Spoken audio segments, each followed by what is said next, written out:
Assalomu alaykum, hurmatli bilimdonlar. Men sizlar bilan matematika o'qituvchingiz O'ktanbek. Demak, bugun sizlar bilan Fikrlab Telegram jamoasi hamda Oliygoh.uz sayti hamkorligida Prezident maktab va ixtisoslashtirilgan maktab imtihonlari uchun o'tkazilayotgan 16-nazorat test tahlillarini ko'rib chiqamiz. Albatta, siz hali bu testda ishtirok etmagan bo'lsangiz, video ostidagi havola orqali bu testda ishtirok etishingiz o'z bilimingizni sinab oshirib olishingiz mumkin. Demak, biz unday bo'lsa test tahlillarini boshlaymiz. Birinchi savol. P, Q, R harflari aniq bir raqamlarni ifoda etsa, P plus Q plus R ifodaning qiymatini topish kerak. Demak, P, P, Q, ya'ni bu yerda 3 xonali son, mana bu 3 xonali son, ni qandaydir Q songa ko'paytirgan paytimiz, mana bu ko'paytirish amali, natijada R, Q, 5Q shaklidagi 4 xonali son paydo bo'lyapti. Demak, biz o'sha harflar orqasiga yashiringan demak raqamlarni qidirishimizga to'g'ri keladi. Bu yerda albatta Q ga Q ni ko'paytirgan payti yana Q chiqadigan qaysi raqamda ushbu xossalar bor. Birinchi shularni tahlil qilamiz. Birinchi Q bo'lishi mumkin 1. Yana Q bo'lishi mumkin necha bo'lishi mumkin? 5. Sabab 5 kara 5 25 bo'lib, mana bu yerga yana 5 soni keladi. Va Q bo'lishi mumkin 6. Boshqa sonlarda bunday xususiyat yo'q. Ya'ni o'ziga o'zini ko'paytirganda yana oxirgi raqami o'zi bilan tugaydigan. Demak, 1 ni tekshirib ko'ramiz. Q 1 bo'lsa, e'tibor berib ko'ring. Har qanday sonni 1 ga ko'paytirgan paytimiz, mana bu yerga 1 bo'lsa agar 1 ga ko'paytirgan paytimiz shu sonning o'zi chiqish kerak. Lekin pastga e'tibor bersak, tepada 3 xonali son, pastda 4 xonali son. Demak, pastda 4 xonali son, ya'ni Q 1 emasligi aniq. Demak, bu bo'la olmaydi. Endi 5. 5 ni tekshirib ko'radigan bo'lsak, Q 5 bo'lsin, tasavvur qilaylik 5. Endi mana bu joyga ham 5. 5 kara 5 25, mana mos kelyapti. 25 ni ikkisi dilda. Endi P ni tanlashimiz kerak. P ga shunday son tanlashimiz kerakki, P ga Q ni ko'paytirib dildagi 2 ni qo'shadigan bo'lsak, endi 5 soni hosil bo'lishi kerak. Q o'zi 5. 5 ga har qanday sonni ko'paytirsak, yana 5 bilan tugaydigan son paydo bo'laveradi. P 1 bo'lsin, 2 bo'lsin, 3 bo'lsin, necha bo'lgan taqdirda ham baribir 5 bilan tugayveradi. Yoki 0 bilan tugaydi. Juft raqam bo'lganda. Endi unga 2 ni qo'shganda hech qachon biz mana bu joyga 5 raqamini hosil qila olmaymiz. Tasavvur qilaylik, P masalan 3 bo'lsin-da.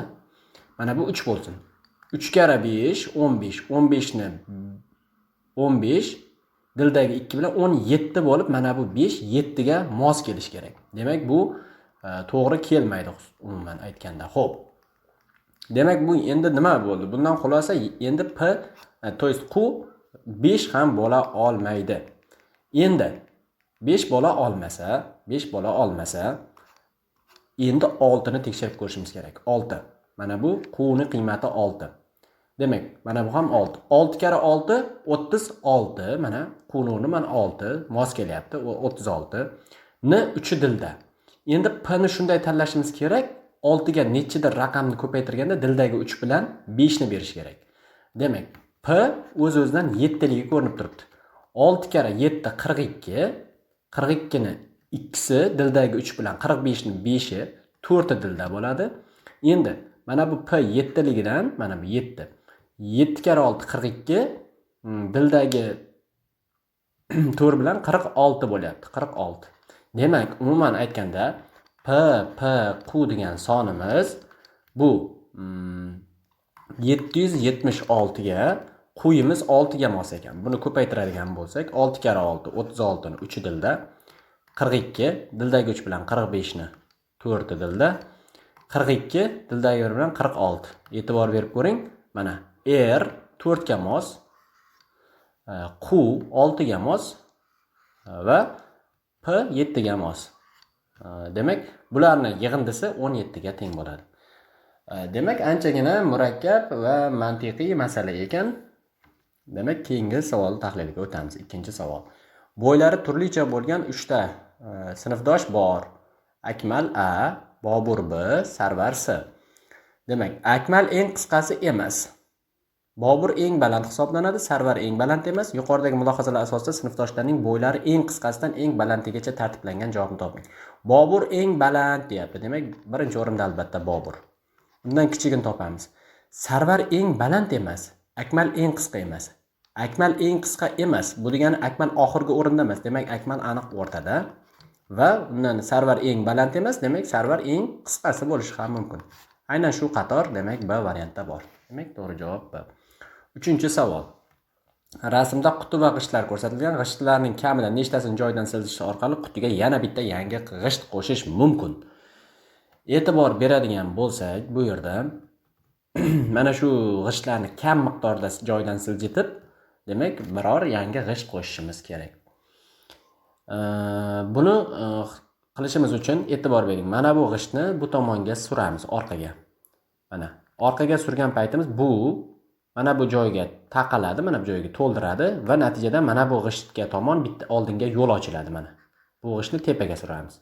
Shunda mana bu g'isht tepaga surilib, mana bu joyda demak yangi g'ishtga mana bunga parallel, mana bu g'ishtga parallel g'ishtga joy ochiladi. Demak, bitta ikkita g'ishtni surish orqali ekan. To'g'ri javob B. 4-savol. Tenglamani yeching.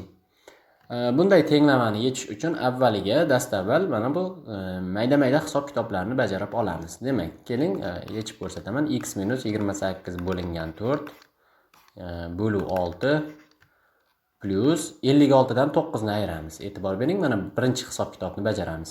Necha bo'ladi? 47 bo'ladi. Teng 53 ga. Aynan mana shu.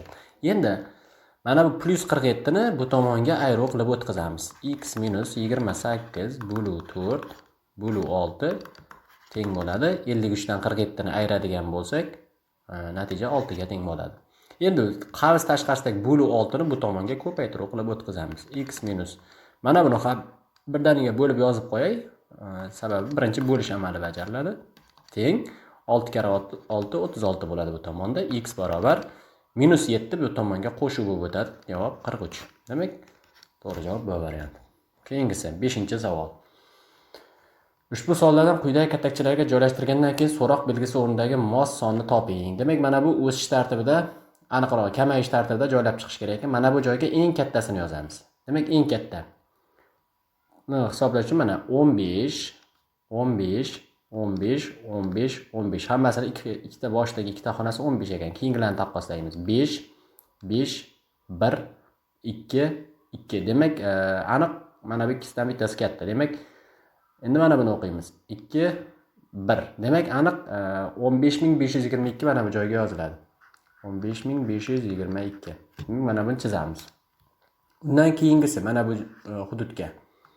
Undan keyingisi 15522 dan keyin 15512 ketadi. Undan keyingisi 15500 lar tugadi. 15251 bor, 52 bor. Demak, undan keyingisi 15552. Mana shu son aynan shu 3-hududga mos keladi. Undan keyin 15551 mana bu hududga mos keladi. Undan keyin 15125 eng oxirgi hududga mos keladi. Demak, bizga o'rtadagini so'rayapti. 15552. To'g'ri javob D varianti. Keyingi 6-savol. Barcha toq raqamlar ko'paytirishdan hosil bo'lgan sonning oxirgi raqamini toping. Demak, toq raqamlarni yozib olamiz. 1, 3, 5, 7, 9. Raqamlar o'zi 0 dan 9 gacha edi. Shularning ichidan ham toqlarni saylab oldik. Endi bularni ko'paytiramiz. 1, 3, 5, 7, 9. Xo'p, 1 kare 3, 3. 5 ni ko'paytirsak 15. 15 ni 7 ga ko'paytiramiz.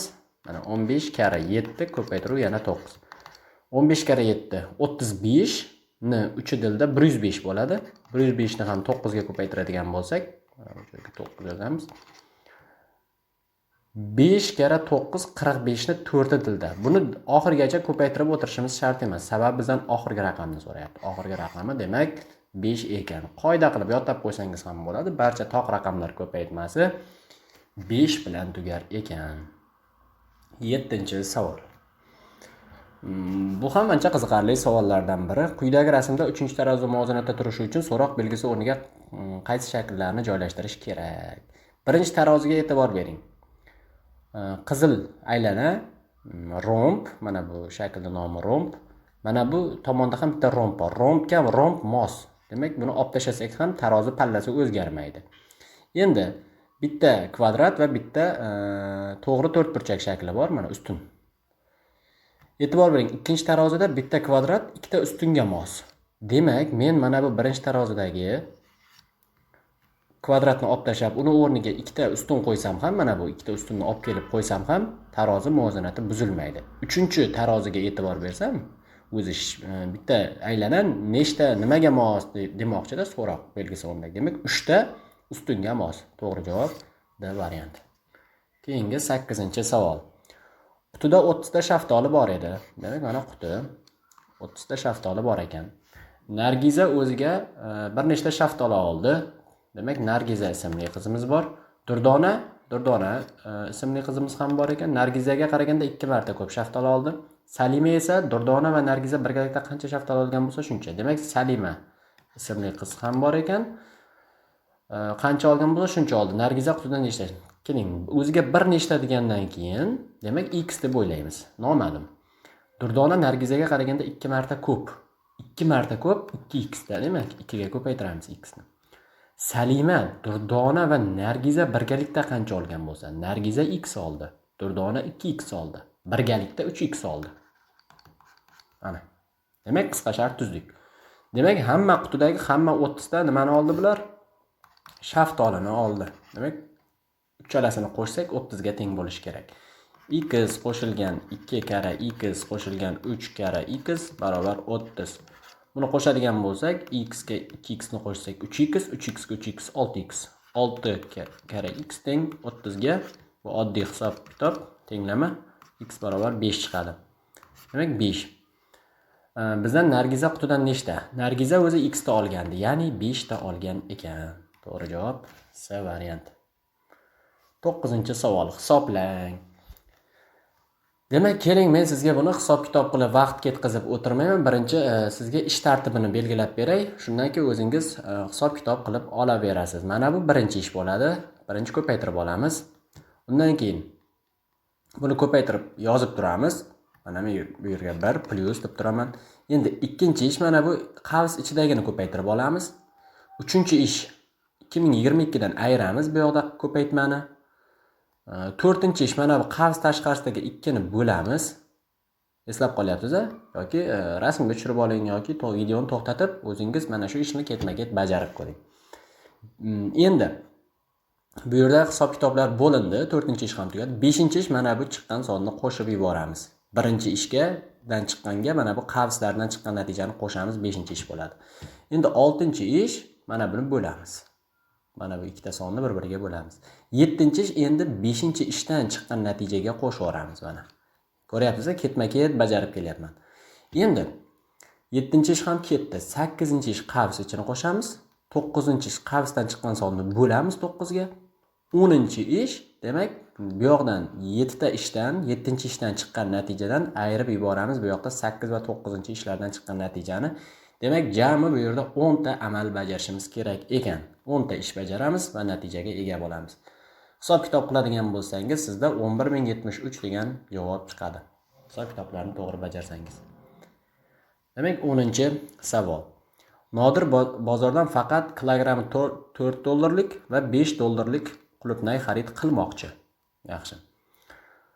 U jami 108 dollar evaziga eng ko'pi bilan necha kilogramm 5 dollarlik qulupnay xarid qilishi mumkin deyapti. Demak, 5 dollarlik, eng ko'pi bilan 5 dollarlik. Eng ko'pi bilan degani uchun 4 dollarlikdan eng kam olishimiz kerak. Qarang, bizda demak, ikkita qulupnay bor. Mana bu kattaroq qulupnay bo'lsin. Mana bu 4 dollar narxi, bularga 5 dollar. 4 dollarlik qulupnaydan kamroq olishimiz kerak.